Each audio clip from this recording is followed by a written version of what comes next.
May is Stroke Awareness Month, and there are certain medical conditions that can put you and your loved ones at a higher risk. Joining me today to tell us more is Dr. David Rose. Thank you so much for joining me, David.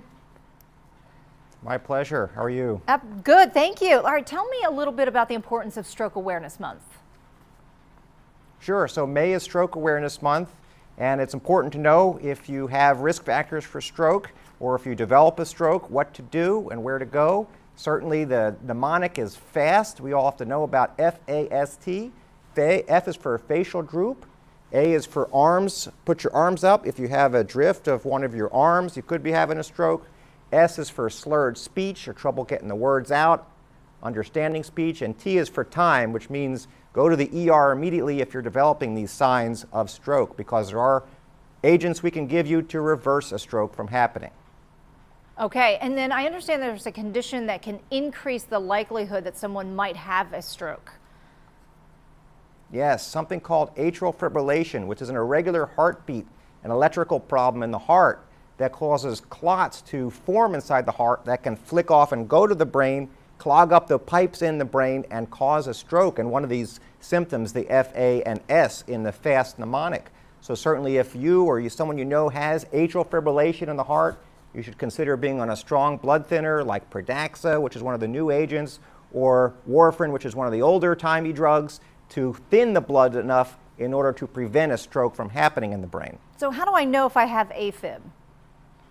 Would I know that? So some of the symptoms of some of the symptoms of AFib is irregular heartbeat, palpating really fast, and not when you're exercising or when you're stressed out like I am being on TV right now, but when you're just doing nothing at home and your heart just starts to beat wildly out of control, you feel lightheaded, about to pass out, something like that. That can be signs of atrial fibrillation. So certainly talk to your doctor, get an EKG, a heart test, a rhythm electrical test of the heart to see if you have it. And if you do, consider being on a strong blood thinner known as an anticoagulant to prevent strokes from happening in the brain from blood pooling in the heart during this AFib condition. Okay, so a blood thinner is probably my best bet then for treating this or to lower my risk? Yes, atrial fibrillation is 5 times more likely to cause a stroke than patients without atrial fibrillation. So being on a blood thinner like Pradaxa or warfarin or one of the other agents that are on the market now can lower the risk significantly. So certainly talk to your doctor if you qualify for these medications to prevent a stroke from happening and lower that risk. If you have high blood pressure, know what your numbers are too. Lower that to 120/80 if you can. Know your cholesterol, lower that if you can. And if you're a smoker, please quit, because that can certainly increase stroke risk, heart attack risk, cancer, and other problems, of course, too. So knowing all of these things are important to controlling your health and preventing seeing me as a stroke doctor and having a stroke.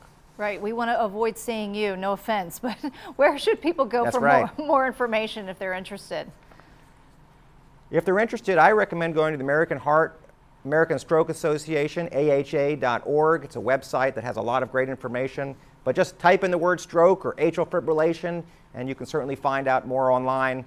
And know your risk. See your doctor, of course. They're full of information about this, and prevent a stroke from happening. Dr. Rose, it was great talking with you. Thank you so much. My pleasure. Thanks for having me.